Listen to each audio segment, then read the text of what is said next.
So the guy puts the best oil in his car. He uses premium petrol. He spends every Sunday cleaning and waxing and maintaining his car. I have to admit, I'm really bad with my car. I try to keep it clean as I can.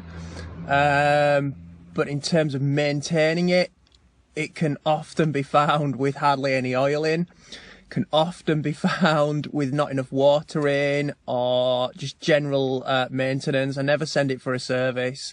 It gets the MOT done once a year, and as long as it's working without causing me any problems, I don't maintain it as much as I can.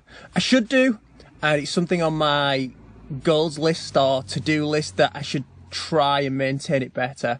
But I don't. But I know quite a few people who really look after their car, and it's a good thing. I'm glad that, you know, they do it. It's the sensible thing to do. But do they look after their body? No way. Their attitude towards maintaining the car is the same as my attitude towards maintaining my body. And it's just interesting. I'm not saying there's one thing better than the other, obviously.